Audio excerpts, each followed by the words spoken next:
Good morning, GiRLiFE family. Welcome to today's GiRLiFE Live.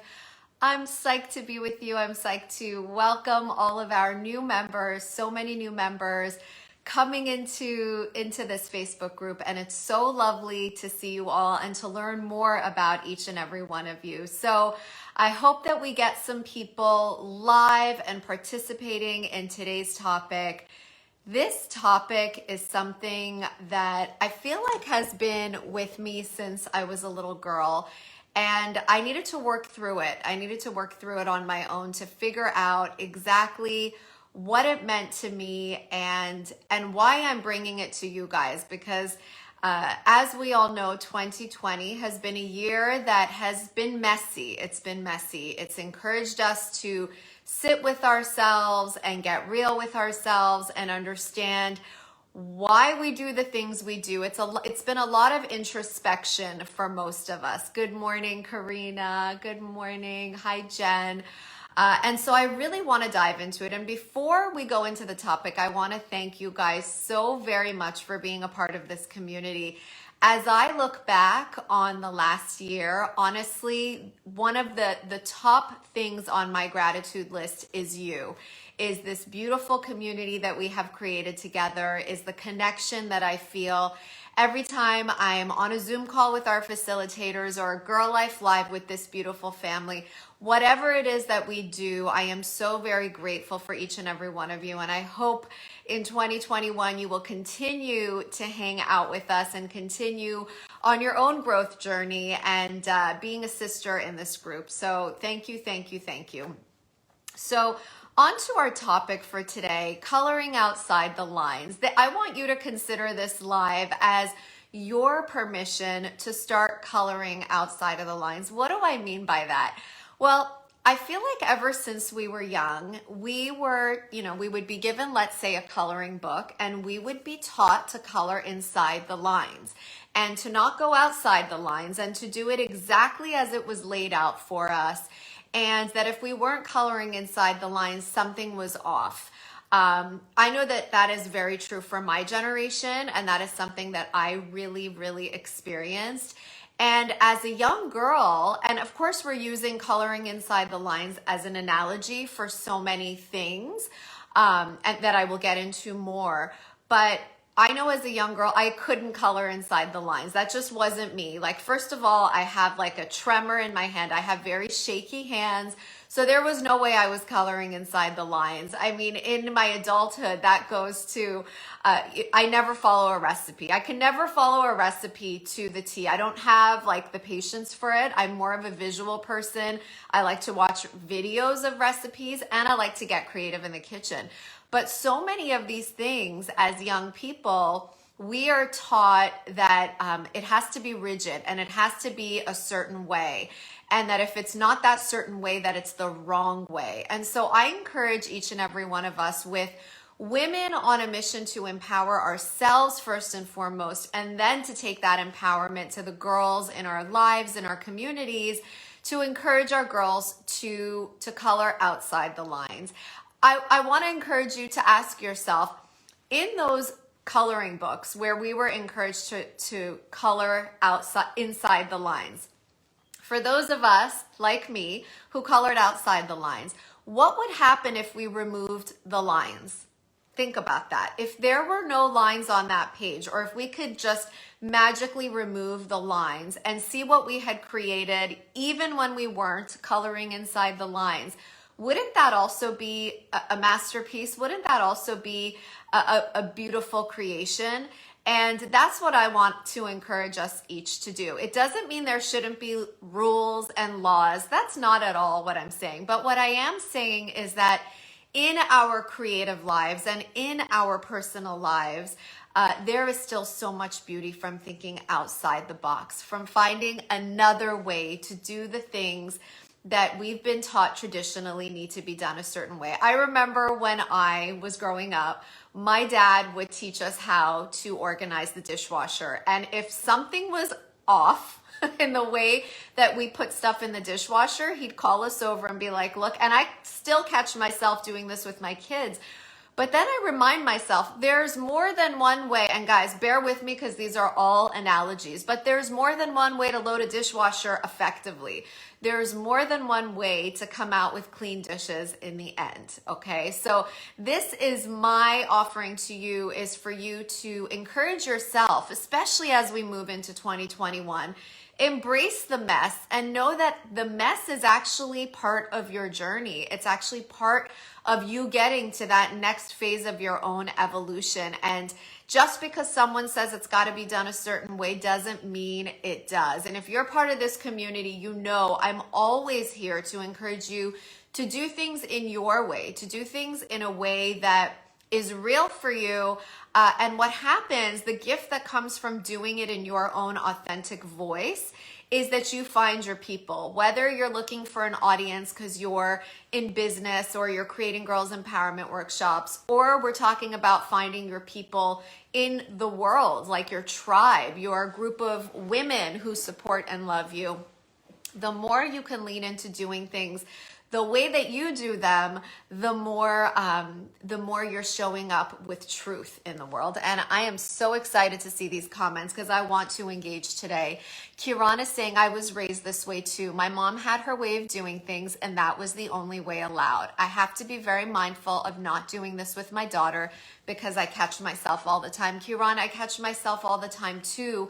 And you know, that's why we're here. Like we are imperfect human beings, and that is okay because there's no such thing as perfect. So we need to embrace the imperfections and know that when we catch ourselves, Kiran, in moments like that, we always have the power to choose again. We have the power to take a moment, to take a breath, and to decide to do things in a different way because we caught ourselves and because we're evolving in every situation. And Erica is saying, what an important message. It is absolutely true, especially as a child, asking them not to draw outside the line, just set boundaries and limits, and later in life, society values creativity.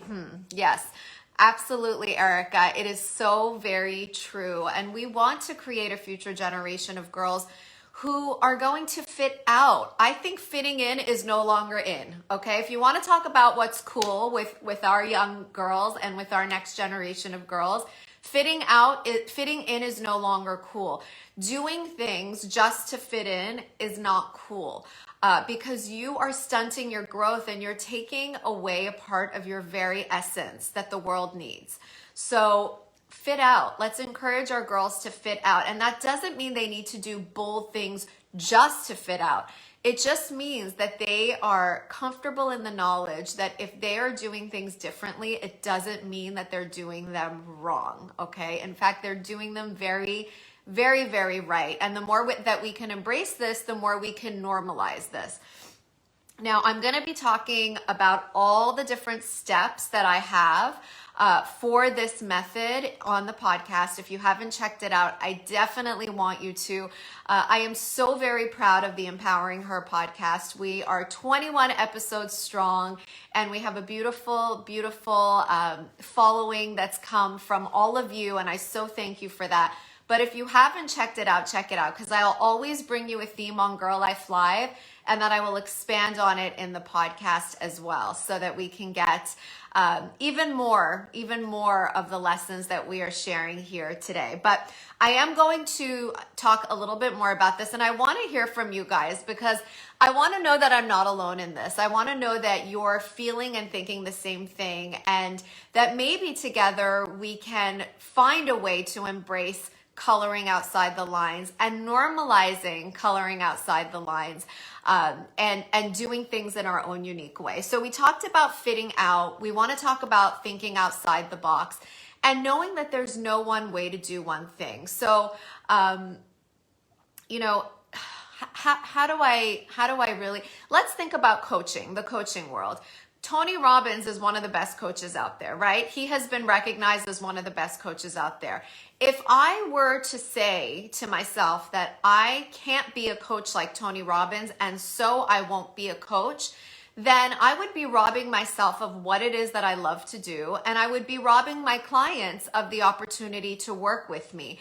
And the world would have one coach in the world, and that would be Tony Robbins. We can't look at it that way. We have to know that everyone has their own avenue, that everyone has their own expertise to share, and it's not always packaged in the same way. So as you move through 2021, whatever vision you're holding for yourself, whatever intentions you're setting for yourself, I want you to know and to own that nobody's going to do it like you do, and to please, I'm begging you, don't not do something because there's already someone out there doing it. Because there is no chance that you are going to do it the way that somebody else is doing it. Can I get some hearts or emojis if you're feeling these messages? And please feel free to engage, because I would love to know your experience with this as a child. What were some ways that you felt your growth was stunted? Some analogies for what we're talking about today, so we can really bring home the messages. And something else I really, really, really want to bring, and we talk about this in our workshops too, is so often that we are teaching kids, and the reason we're teaching kids this is because we are believing this ourselves, that if we're going to do something, we need to do it really, really well, or we shouldn't do it at all, right? So like if you're going to paint, you should be a really good painter, or you shouldn't do it at all. Or if you're going to dance, you should be a really great dancer, or you shouldn't do it at all. I want to dismantle this whole idea, because if we are on a quest in life to do things that bring us joy, that uplift us and make us feel good inside, then we cannot only lean into the things that we're fantastic at, because that's not fair. Because I may love painting, but I'm not the best painter, and so I should stop painting? No, and that's not the message I want to give to our girls either. I want them to try things. I want them to know that they don't have to create a masterpiece every time they come to the easel. Like, they can just express themselves and enjoy themselves and feel the freedom of trying something that feels good for them. It's not about being the best at it. It's about just doing the thing that brings you joy. So if you take nothing else from today, I would say to take that piece of knowledge to really, really encourage our kids to experiment with things, to have fun with it, and to not put that rigidity on them of you got to do it well and you got to practice and you got to make it amazing, but more like, tune into your joy, go have fun with it, spend as long as you want on it, and it's about the process and not the end result. So I hope that has served you. Again, on the podcast, I'm definitely going to be sharing more of this, more ideas of how we can fit out, of how we can make 2021 the year that we are going to redefine the boundaries for ourselves. And Karina saying, this is wonderful. I encourage Maya to have fun with everything. And you are an empowered mama, and Maya is so lucky to have you, Karina. Thank you for sharing. And as we go into 2021, I want you guys to know we have so much in store in the Girl Life world. I'm so excited to share with you all of the things that we have brewing. I'll give you a quick version of it right now, and we will go more into detail in the future. But something I'm super excited about, the very first time I'm running this masterclass, it's called How to Rock and Run Your First Girls Empowerment Workshop. This is a free 8-day training, how to rock and run your first Girls Empowerment Workshop. We want to get girls empowerment out there, and I'm giving you the tools. I'm breaking down the GiRLiFE proprietary method for running profitable and impactful girls empowerment workshops. So please, please, please mark your calendars, January 11th to the 18th. Every day we're meeting at noon Eastern Standard Time. And of course, if you can't be there live, you can catch the replay for the duration of the training. Obviously, live is where a lot of magic happens, but I know we've all got responsibilities and work and all that stuff. So mark those calendars for those 8 days, 11th to the 18th. We can't wait to see you on the training. It's going to take place right here on Facebook Live. So that is the very first thing I wanted to announce. I wanted to let you know that on our podcast in 2021, we have so many amazing guests lined up, so many impactful, inspiring women coming to share with us their version of living an empowered life. And we've also just launched an Instagram live series. So if you're not checking us out on Instagram yet, check us out at GiRLiFE Empowerment. There are a lot of GiRLiFE Empowerments because of all of our beautiful facilitators, but we are simply at GiRLiFE Empowerment. It's GiRLiFE Official, and you'll find my name there, Melody Pourmoradi, as well. Follow along because we have the most badass, incredible women. I've already spoken to 3 or 4 women on this Instagram live series, and you can just go into the Instagram live feed to check them out, but lots of new people coming up. So that is another offering we have for 2021. And of course, we are going to have a scholarship opportunity coming in January, which I'm so psyched about. So stay tuned with our community, be engaged, be involved. Our community, as with all other things, the more you put into it, the more you get out of it. The more participation, the more you show up on the lives or comment in the feeds, the more you are going to grow with this community. So we are happy to have you here. If you have any questions for me at all or requests for guests on the podcast or our Instagram live series or topics that you would like covered, just let me know. This is all about serving you in the best way that I know how. And with your help, I can do that even better. So I love you all. Happy, happy holidays. For those of you who are celebrating Christmas, I hope that this season brings you so much peace and joy. And thank you so very much for being a part of our community. Mwah. Thank you so much for hanging out with me on my YouTube channel. Stay tuned for more empowering content and check us out at www.getgirlpower.com.